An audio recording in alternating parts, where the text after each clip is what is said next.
Assalamualaikum warahmatullahi wabarakatuh. Perkenalkan nama saya Chandra Pamungkas. Kali ini ingin memulai mengenai presentasi studi kelayakan bisnis dari Depot Indonesia RI. Saya dari kelompok 6 yang beranggotakan juga dengan teman-teman yaitu Aldi Aditya Nasution, Farid Mustafa Larangan, Nadira Rahma Moni Safira, serta Muhammad Fadli. Pertama, mengenai outline dari presentasi kali ini adalah pendahuluan, metodologi, dan deskripsi umum dari perusahaan air minum BO2, kemudian tinjauan kelayakan yang akan dianalisis yaitu dari dua aspek finansial dan aspek non finansial. Dari aspek finansial yang akan ditinjau adalah net present value, payback period, benefit cost ratio, interest rate of return, serta dari analisis sensitivitas. Kemudian dari aspek non finansial akan dianalisis dari aspek teknis, aspek hukum, aspek lingkungan, serta aspek pasar. Kemudian yang terakhir adalah kesimpulan dan saran.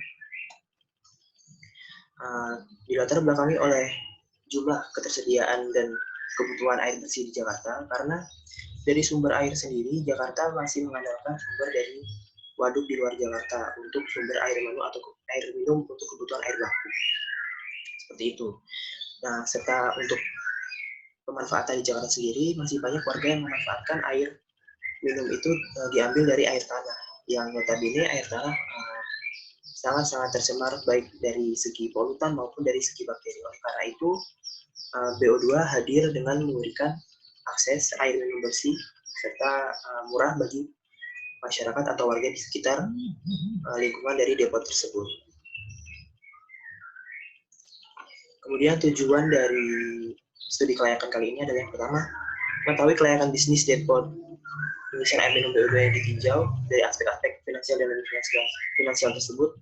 Kemudian mengetahui korelasi antara perubahan faktor biaya dan manfaat dengan pengaruhnya terhadap sensitivitas pada bisnis depot Indonesia air minum tersebut. Seperti itu. Kemudian kita juga nanti dapat memberikan saran-saran dan rekomendasi terkait analisis yang telah kita lakukan baik dari analisis finansial, analisis non finansial maupun dari sensitivitasnya.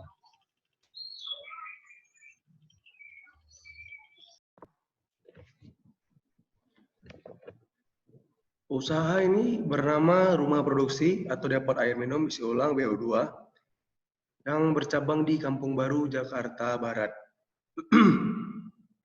Alamat dari usaha ini berada di Jalan Haji Abdullah, RT 05 RW 03, Kebonjeruk, Jakarta Barat. Pemilik dari usaha ini adalah swasta, yaitu PT Bunil Semesta, dan sumber dananya berasal dari swasta atau pribadi. Dan usaha ini sendiri telah berdiri sejak tahun 2017.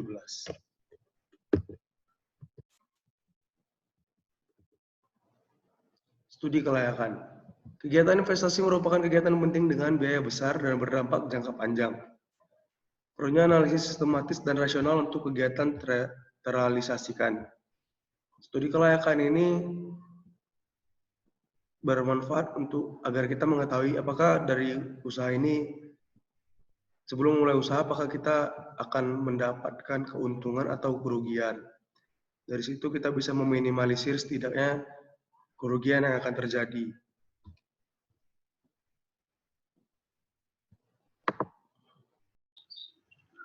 Kemudian untuk pembahasan aspek non finansial, aspek non finansial ini sebenarnya adalah aspek yang mempengaruhi, secara tidak langsung mempengaruhi suatu bisnis tersebut dalam perekonomiannya. Ya, ini merupakan parameter yang mempengaruhi bisnis ditinjau dari pengaruhnya terhadap kehidupan dalam kehidupan sosial dan masyarakat. Yang tadi sudah disampaikan, aspek non finansial ini terdiri dari 4 aspek lagi, yaitu aspek teknis, aspek hukum, aspek pasar, dan aspek lingkungan. Untuk beberapa studi kelayakan, aspek-aspek ini akan semakin banyak dan begitu pula dengan analisisnya nanti akan semakin mendetail dan semakin dapat dipertanggungjawabkan.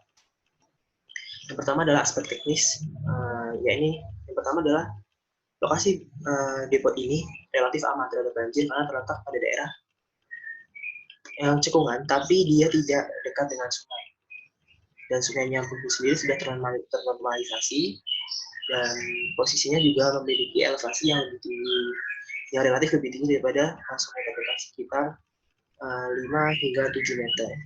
Selain itu, lokasi strategis karena berada di tengah pemukiman penduduk. Nah, hal ini juga menjadi keterkaitannya dengan aspek pasar nantinya. Karena di tengah pemukiman penduduk ini otomatis BO2 menjadi pusat dari nantinya akan menjadi orang-orang atau penduduk akan membeli air minum dari depot ini. Kemudian di tata letak depot ini menempati kontrakan atau ruko kecil rumah sewa dengan lahan seluas 2,5 kali 3,5 meter persegi. Kemudian dari depot sendiri yang relatif kecil hanya muat untuk peralatan, yakni konter dan peralatan di bagian dalam. Nah, tapi sayangnya kita tidak dapat mengetahui apa yang ada di dalam karena ini harus steril. Kita melihat di dalam ada alat mesin-mesin serta galon-galon yang sedang diisi. Hal ini peralatan yang disetting seperti ini untuk mempermudah pengawasan dan kontrol operasional depot. Kemudian dari aspek teknis ini mencakup kriteria pemilihan peralatan gitu. Nah, sehubungan ini berbentuk waralaba, maka peralatan-peralatan yang ada itu sudah sesuai standar dari PT Bulu Semesta atau yang memiliki merek dagang dari BO2 ini. Kemudian dari proses produksi dan alur kontrol kualitas dapat dilihat dari gambar dari sini ya. BO2 juga menjalankan SOP yang berlaku dan transparan karena kita bisa melihat proses untuk pengisian air galonnya seperti apa. Kemudian peralatan dan teknologi yang digunakan diklaim sebagai sistem pengolahan yang canggih dan terbarukan. Ini klaim dari yang kita ambil dari website mereka. Kemudian aspek hukum, nah, pelaku bisnis dari BO2 ini atau PT Bulu Semesta memenuhi ketentuan hukum dan perizinan. Hari ini dibuktikan dengan adanya surat kelegalan yang sudah terregistrasi. Oh ya, tadi sudah saya menyebutkan BO2 ini berbentuk waralaba atau franchise. Kemudian memiliki sertifikat dagang yang dikeluarkan oleh Kementerian Hukum dan HAM sebagai bukti perizinan kelola dan produksi depot pengisian air minum BO2. Nah, aspek hukum ini dengan adanya sertifikat ini akan menjadikan legalitas dan kredibilitas. Jadi meningkatkan tingkat kepercayaan masyarakat terhadap produk yang akan mereka pakai seperti itu. Kemudian untuk aspek pasar, nah aspek pasar ini meninjau bagaimana kita melakukan pemasaran, bagaimana kita melakukan strategi-strategi untuk meningkatkan penjualan atau agar apa yang produk atau barang dan jasa kita berlaku di masyarakat. Kita harus tahu bagaimana kebutuhan, permintaan, dan penawarannya seperti apa. Kemudian dari identifikasi jenis struktur pasar yang disasar, kasus ini cenderung masuk aspek struktur pasar persaingan sempurna dan samar yang ke persaingan monopolistik. Pasar persaingan sempurna ini artinya produk-produk yang ditawarkan hanya satu macam, tidak ada yang lainnya, tidak ada variasi atau diversifikasi dari produk, hanya air minum saja. Nah, persaingan monopolistik ini kita lihat dari lingkupnya karena BO2 beberapa pesaing tersebut ada berjarak sekitar 20-30 meteran. Nah, dalam radius 20-30 meteran itu, maka persaingan monopolistik itu berlaku karena hanya depot BO2 saja yang berjualan di situ, sehingga mau tidak mau dan masyarakat akan hanya membeli pada BO2 sebagai kebutuhan air minum mereka. Pasar terdapat banyak penjual atau depot pengisian air diisi ulang. Namun produk BO2 memiliki opsi sendiri, yaitu air yang beroksigen. Ini patut digarisbawahi karena air beroksigen ini menjadi trademark dari BO2. Kemudian perusahaan tersendiri memiliki kekuatan yang tidak terlalu signifikan dalam menentukan harga pasar karena dengan keunikan air beroksigen harganya cukup bersaing dengan beberapa produk-produk air minum isi ulang lainnya. Kemudian untuk promosi, depot ini tidak gencar untuk melakukan promosi, tetapi hanya dilakukan dengan spanduk dan papan nama yang mencolok berwarna merah. Kemudian reputasi yang baik. Kenapa reputasi yang baik? Karena seperti yang kita tahu, produk waralaba sendiri sudah ada karena dia memiliki merek yang dapat dipertanggungjawabkan dan sudah berkembang. Jadi hal ini lagi-lagi meningkatkan kepercayaan masyarakat untuk memakai produk yang telah kita tawarkan. Kemudian dari aspek lingkungan, yang pertama adalah dari aspek lingkungan operasional. Dari lingkungan pesaing terlihat 3 depot pesaing sejenis. Seperti ini ya. Ini air minum biru, ini air minum basah, ini BO2, dan di sini air minum air minum yang konvensional. Nah, hari ini kita perlu analisis juga jarak-jaraknya ini kira-kira seberapa banyak nanti akan BO2 ini melayani masyarakat seperti itu. Seperti yang saya bilang tadi, kisaran 20-30 meter ini akan menjadi daerah monopoli dari BO2. Kemudian untuk lingkungan konsumen, sasaran pembeli merupakan seluruh warga karena air minum dibutuhkan pada seluruh lapisan masyarakat. Jadi untuk lingkungan konsumen sendiri, BO2 tidak menentukan sasaran spesifik karena setiap orang membutuhkan air karena air adalah kebutuhan pokok seperti itu. Kemudian lingkungan kreditur ini artinya bagaimana sih pengaruh dari kreditur dalam menjaga kesehatan bisnis ini, yaitu modal awal yang dikeluarkan oleh perseorangan sehingga aspek ini tidak menjadi masalah seperti itu. Kemudian untuk pegawai atau karyawan yang melayani pengisian air minum ini, mereka tinggal sekitar 2-3 km dari depot ini, jadi tidak terlalu jauh. Kemudian dari aspek lingkungan jauh, dari lingkungan sosial dan budaya, kebutuhan konsumsi air minum ini berada pada segala demografi yang ada, sehingga tidak mengabaikan sasaran. Tidak ada batasan sosial dan batasan budaya untuk orang minum air, sehingga produk ini mau tidak mau dan akan tetap terus dibutuhkan. Kemudian untuk lingkungan teknologi yang dapat dipakai mendukung kegiatan bisnis seperti tandon, penampung, pembersih, penangkapan air seperti yang telah disebutkan tadi, alat-alat yang telah standarisasi oleh PT Bulir Semesta itu. Kemudian untuk lingkungan ekologi, seperti yang kita tahu, BO2 ini sudah memiliki izin melakukan produksi dari hasil uji lab yang dijual. Bisnis air minum ini tidak membuang limbah yang berarti dan membahayakan, serta air yang dihasilkan dari pengolahan dan penambahan bulir-bulir oksigen ini aman dari populasi atau koloni bakteri dan bahan-bahan pencemar lainnya.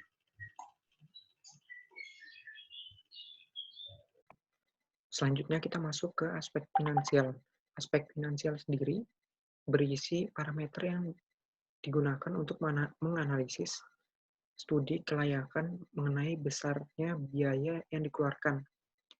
Aspek finansial juga berfungsi untuk menilai layak atau tidaknya suatu usaha bergantung dengan hasil parameternya masing-masing. Analisis ini menggunakan asumsi dan data keuangan seperti arus kas, tingkat diskon, serta pendapatan untuk melakukan perhitungan tahun ke depannya. Aspek finansial sendiri terdiri dari beberapa metode yang selanjutnya akan dibahas di slide selanjutnya.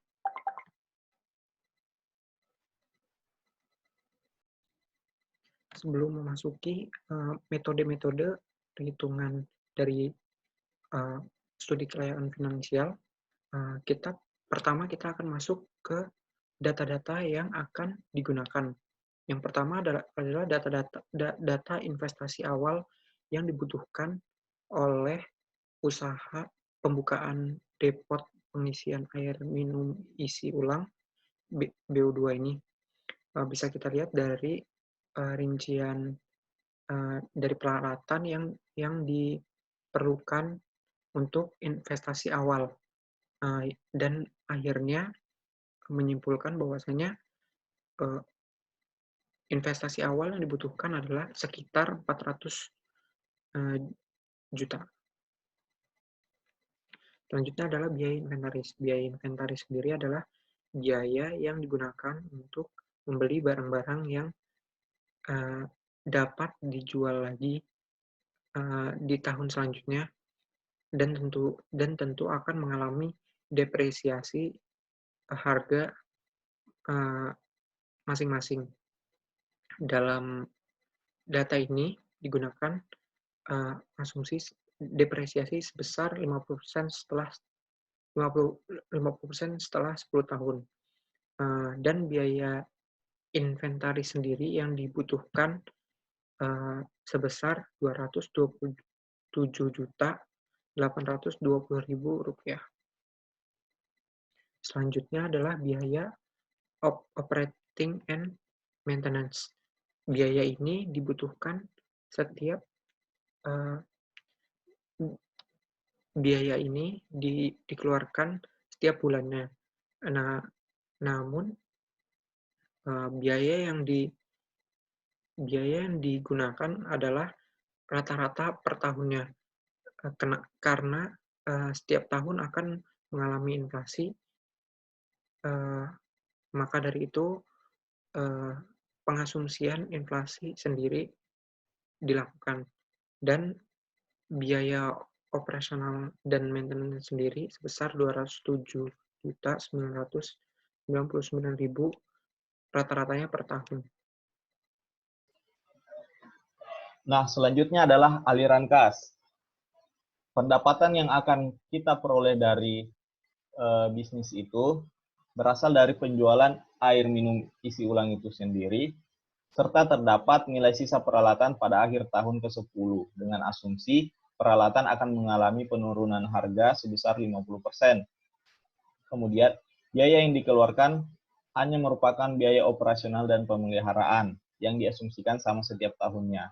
Nah, untuk menghitung pendapatan dari biaya tadi, diperlukan asumsi-asumsi yang akan dijelaskan sebagai berikut. Yang pertama, jam operasional bisnis hanya berlangsung pada jam 8 pagi hingga dengan jam 6 sore, dengan rata-rata 10 jam per hari, selama 7 hari operasional setiap minggu selama 1 tahun, kecuali ada 2 minggu libur untuk hari raya Lebaran dan 2 minggu untuk hari raya Natal.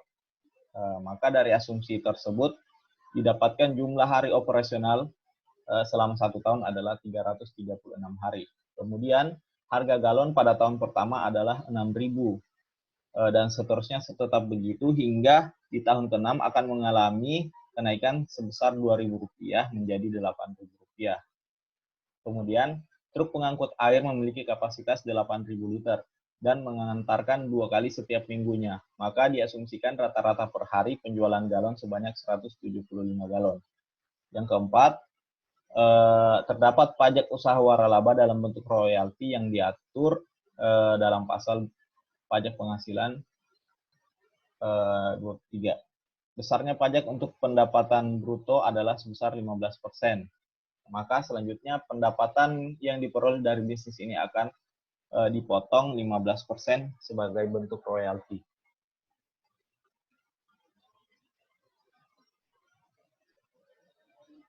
Nah, secara jelasnya ini aliran kas yang telah dibuat.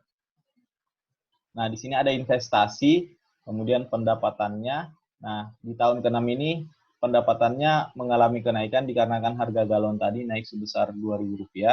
Kemudian dikenai potongan pajak royalti 15%. Kemudian di sini ada biaya operasional dan maintenance. Nah, aliran kas bersih ini merupakan hasil pengurangan dari pendapatan dikurangi dengan biaya operasional dan maintenance.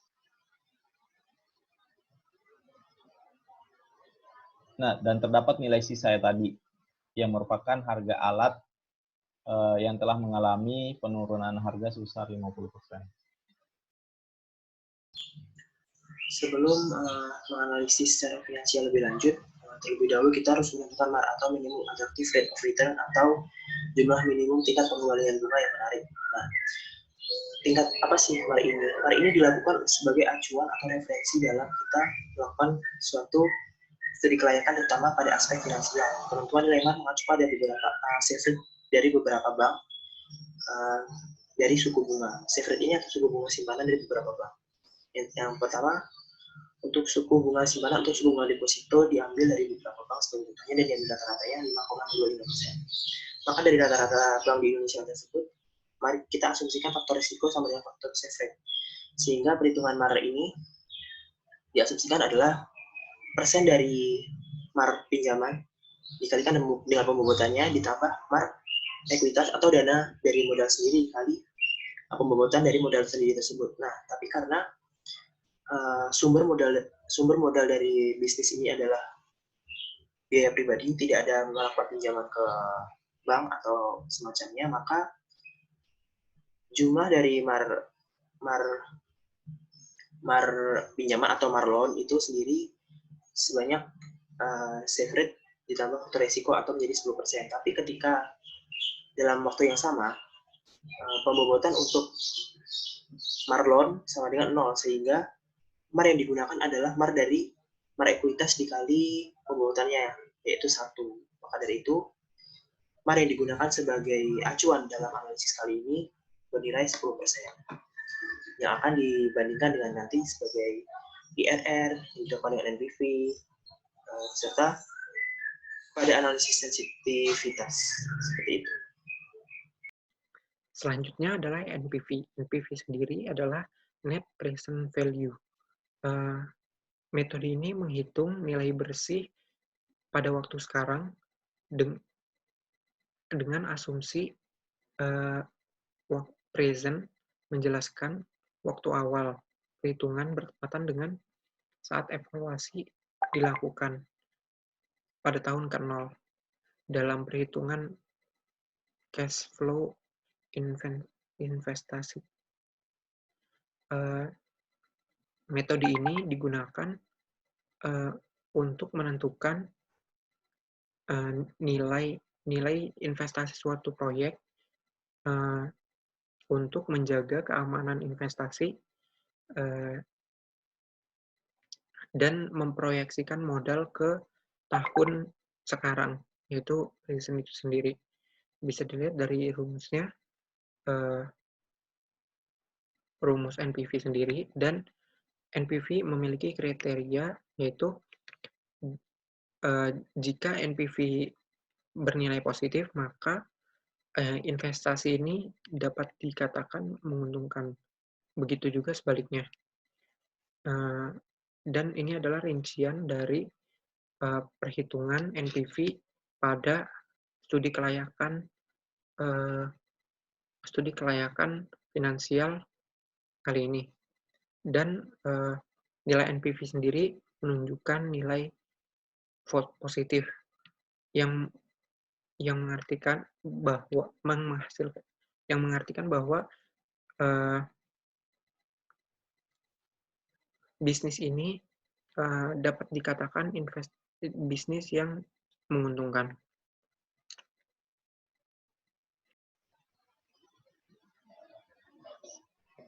Selanjutnya adalah payback period. Payback period adalah jumlah tahun yang diperlukan untuk mengembalikan nilai investasi yang sudah dikeluarkan melalui keuntungan yang direncanakan. Nah, karena tadi arus kasnya tidak sama setiap tahunnya, maka nilai rumus yang digunakan adalah rumus ini, di mana N adalah tahun terakhir ketika arus kas masih belum bisa menutupi nilai investasi awal. Kemudian ada investasi awal, kemudian ada jumlah kumulatif arus kas pada tahun ke-N tadi, dibagi sama jumlah kumulatif arus kas pada tahun ke-N plus 1, jadi tahun setelah tahun N, dikurang sama jumlah arus kumulatif kas pada tahun ke-N, dikali sama periode waktu. Periode waktu sendiri diambil 1 tahun. Nah, kemudian jumlah-jumlah tadi ini kita proyeksikan ke present, karena kita baru akan merencanakan bisnis ini. Jadi, untuk mengetahui layak atau tidak, maka kita proyeksikan ke present. Nah, setelah mendapatkan nilai payback period tadi, maka selanjutnya akan dibandingkan dengan periode maksimumnya. Ketika payback period bisnis ini lebih kecil daripada periode maksimum yang ditentukan, maka dapat dikatakan investasi layak untuk digunakan. Begitupun sebaliknya. Nah, untuk lebih lengkapnya, ini perhitungan payback periodnya. Di sini ada investasi, sini ada tahunnya, ada investasi, ada pendapatannya, ada pendapatan beserta pajaknya yang telah dikenai pajak, ada biaya operasional dan maintenance, aliran kas bersih, nilai sisa, terus ada faktor diskon. Nah, pendapatan dengan pajak yang ini di tahun ke-10 ini sudah dijumlahkan dengan nilai sisanya. Kemudian ada faktor diskon. Faktor diskon ini adalah faktor untuk memproyeksikan pendapatan ke tahun sekarang. Kemudian ada present worth tahunan, merupakan hasil dari aliran kas bersih dibagi dengan faktor diskon tadi. Kemudian present worth tahunannya kita kumulatifkan. Nah, diketahui kan investasi awalnya itu 400 juta. Jadi kita cari tahun di mana 400 juta itu belum terpenuhi. Sebelum terpenuhi maksudnya. Jadi diperoleh di tahun kelima. Karena di tahun ke-6 400 jutanya sudah diperoleh. Jadi N sama dengan 5. Ditambah investasi awal 400 juta dikurang jumlah present worth kumulatifnya pada tahun ke-5 sebesar 348 juta dibagi present worth kumulatifnya pada tahun N+1, jadi tahun ke-6 sebesar 456 juta dikurang sama present worth kumulatif di tahun ke-5 dikali 1 tahun. Nah, diperoleh payback periodnya selama 5 tahun 6 bulan. Jadi dapat diasumsikan bahwa investasi dengan nilai uang 400 juta untuk bisnis isi ulang air minum galon BO2 ini akan kembali dalam jangka waktu 5 tahun 6 bulan sejak dimulainya investasi. Internal rate of return adalah tingkat pengembalian dari modal atau investasi proyek yang dianalisis. Suku bunga IRR diperoleh jika NPV sama dengan 0 dan syarat utama dari IRR ini adalah IRR harus lebih besar dari suku bunga MAR. Manfaat untuk menghitung IRR ini adalah untuk memperkirakan efisiensi dan potensi besarnya profit dari investasi dan sebagai rencana untuk pertumbuhan dan ekspansi di masa yang akan datang. Nilai IRR diperoleh dengan rumus yang tertera pada slide ini, bukan menggunakan cara analitis, namun menggunakan trial dan error. Ada 3 kriteria untuk IRR ini. Yang pertama adalah, jika IRR lebih besar daripada SOCC, maka proyek atau investasi layak secara finansial. Yang kedua, jika IRR sama dengan SOCC, maka proyek atau investasi berada dalam keadaan break-even point. Yang ketiga, jika IRR lebih kecil daripada SOCC, maka proyek atau investasi tidak layak secara finansial. Berikut ini adalah perhitungan IRR untuk studi kelayakan kelompok kami. Setelah aliran kas bersih untuk 10 tahun didapatkan, berikutnya saya mencari 2 faktor diskonto. Yang pertama adalah faktor diskonto yang menghasilkan nilai NPV sama dengan atau mendekati 0. Dan yang kedua adalah nilai faktor diskonto yang menghasilkan NPV sama dengan lebih kecil dari 0 atau menghasilkan NPV minus. Dari trial dan error, saya mendapatkan angka 25% dan 50%. 25% adalah nilai yang membuat angka NPV mendekati atau sama dengan 0, dan 50% adalah yang menghasilkan NPV lebih kecil daripada 0. Ketika nilai NPV sudah didapatkan, yaitu yang pertama adalah Rp24.379.482, dan yang kedua adalah minus Rp194.589.346. Ketika dua angka ini sudah didapatkan, selanjutnya menghitung IRR dengan persamaan sebagai berikut, yaitu IRR sama dengan I1 ditambah NPV1 per NPV1 dikurang NPV2 dikali dengan I2 dikurang I1, yang dimana dalam perhitungan ini menghasilkan angka 0,28182 atau 28,182%, yang dibulatkan menjadi 28%. Sehingga hasil yang didapatkan adalah nilai IRR adalah 28%. Nilai IRR ini lebih tinggi daripada tingkat suku bunga yang ditetapkan atau MAR yaitu 10% per tahun, sehingga investasi ini layak secara finansial dan dapat dilanjutkan.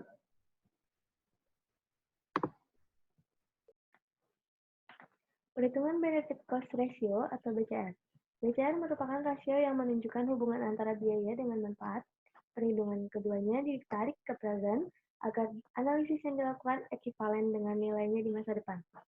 Kriteria perbandingan benefit dengan cost ini, jika nilainya lebih dari 1, maka proyek atau investasi atau bisnis layak dilanjutkan secara finansial. Namun, jika nilai B per C kurang dari 1, maka bisnis mengalami kerugian atau tidak layak dilanjutkan. Perhitungan ini menggunakan data pengeluaran dan pendapatan dengan pajak yang diasumsikan selama 10 tahun. Hasil perhitungan adalah sebagai berikut, dengan pendapatan atau benefit sebesar 2,1 sekian miliar, dan pengeluaran atau cost sebesar 1,6 sekian miliar, maka perbandingan keduanya adalah 1,264, yang berarti nilai B per C-nya lebih besar daripada 1. Dengan demikian, bisnis layak dilanjutkan secara finansial dan menguntungkan. Yang terakhir dari aspek finansial yaitu analisis sensitivitas. Analisis kelayakan sensitivitas merupakan suatu analisis finansial proyek atau investasi terhadap kemungkinan-kemungkinan yang terjadi di masa yang akan datang. Parameter yang diperhitungkan dapat mempengaruhi keputusan investasi, maka dari itu hal tersebut menjadi krusial atau sensitif. Parameter perhitungan yang biasanya diubah adalah investasi awal, tingkat suku bunga, pendapatan pengeluaran, nilai sisa, dan besarnya pajak. Maka kondisi tersebut biasanya perlu diasumsikan terlebih dahulu. Untuk mengetahui kelayakan bisnis, analisis ini mengacu pada besarnya NPV. Ketika NPV masih bernilai positif, maka bisnis masih aman, menguntungkan, dan layak secara finansial. Tujuan dari analisis ini adalah, yang pertama, mengetahui apakah bisnis dapat berlangsung dan menguntungkan. Yang kedua, memperbaiki metode pelaksanaan operasional. Dan yang ketiga, mengurangi risiko kerugian dengan melakukan pencegahan. Ada 3 skenario yang direncanakan pada analisis kali ini. Yang pertama adalah penurunan pendapatan. Direncanakan penurunan yang terjadi sebesar 20% dan 30%. Setelah melakukan perhitungan, hasil sensitivitas dapat dilihat pada grafik. Ketika besarnya penurunan pendapatan berada sekitar 20 hingga 30%, nilai NPV masih positif, yang berarti masih layak untuk dijalankan. Namun ketika besar penurunan melebihi 30%, bahkan 40%, maka nilai NPV akan negatif, yang berarti bisnis akan mengalami kerugian dan tidak layak secara finansial. Yang kedua, skenario kedua adalah perubahan tingkat suku bunga yang akan naik sebesar 10%, 50%, dan 100%. Hal ini dilakukan untuk melihat signifikansi perubahan NPV atau ketika besar kecilnya perubahan mempengaruhi layaknya bisnis ini. Dapat dilihat pada grafik perubahan hingga 100%, suku bunga awal 100% dari suku bunga awal tidak memberikan perubahan yang signifikan. Nilai NPV masih positif. Namun, ketika peningkatan suku bunga 2 kali lipatnya atau 200%, nilai NPV akan negatif, yang berarti bisnis akan mengalami kerugian. Dan yang terakhir adalah peningkatan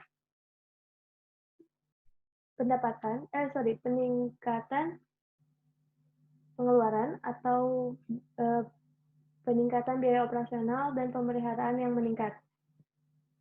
Untuk hasil yang terakhir adalah setiap tahunnya biaya operasional dan maintenance juga gaji karyawan setingkat UMR seringkali mengalami perubahan. Salah satunya akibat nilai rupiah saat itu. Skenario peningkatan pengeluaran dibuat di angka 15% hingga NPV bernilai 0 atau negatif. Dari grafik dapat disimpulkan penurunan nilai NPV cukup landai, namun tetap berpengaruh banyak bagi bisnis. Untuk itu, hasil dari analisis sensitivitas ini alangkah baiknya pemilik bisnis selaku pemegang kendali keuangan agar melakukan strategi pemasaran guna menambah pendapatan dan menjaga pengeluaran tidak naik secara signifikan. Nah, kemudian kesimpulan.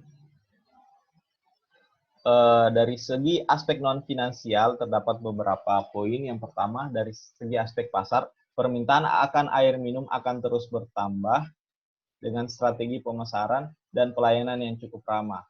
Potensi bisnis ini untuk dilanjutkan akan selalu ada. Kemudian dari segi aspek hukum, depot ini sudah memiliki izin dari pemerintah sehingga legalitasnya dapat diakui dan juga menjadikannya sebagai senjata guna meningkatkan kepercayaan konsumen.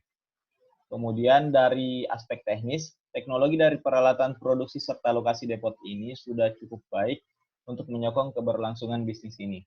Dan yang terakhir dari aspek lingkungan, bisnis depot ini cukup memiliki kesesuaian baik dari segi ketertarikannya dengan aspek hukum serta dari signifikansinya terhadap lingkungan. Nah, kemudian dari aspek finansial, setelah dijelaskan sebelumnya, dapat disimpulkan bahwa secara finansial proyek ini layak untuk dijalankan dengan pertimbangan NPV-nya lebih besar dari 0, yaitu sebesar 880 juta rupiah. Kemudian BCR-nya lebih besar dari 1, sebesar 1,264. Kemudian payback period-nya ini sih relatif, cuma dapat dikatakan layak. Karena ini merupakan dana pribadi, sehingga payback period maksimum atau acuan yang digunakan itu tergantung dari pemilik bisnis. Dan 5 tahun 6 bulan untuk uang 400 juta dapat dikatakan layak untuk dilakukan. Kemudian ada internal rate of return-nya lebih besar dari MIRR, yaitu 28%, sehingga dapat dikatakan bisnis ini layak untuk dijalankan. Kemudian dari saran, terdapat 4 saran. Yang pertama, diversifikasi produk tidak memungkinkan dilakukan, oleh karena itu depot harus lebih berkonsentrasi pada pelayanannya. Kemudian, keterbatasan lahan dan lokasi menjadikan depot ini sulit untuk meningkatkan kapasitas produksi serta mengurangi kenyamanan pelanggan, sehingga dibutuhkan parkiran atau tempat penumpukan galon atau tempat parkir untuk pelanggan. Kemudian, hendaknya depot mengatur dan meningkatkan strategi pemasaran guna menambah pelanggan karena bisnis ini sensitif terhadap penurunan pendapatan. Dan yang terakhir, melakukan promosi kreatif tambahan seperti pemberian galon ke 100 akan mendapatkan gratis pembelian 2 galon dan sebagainya. Oke, kita sudah sampai di penghujung presentasi. Terima kasih untuk yang telah menonton video ini. Wassalamualaikum warahmatullahi wabarakatuh.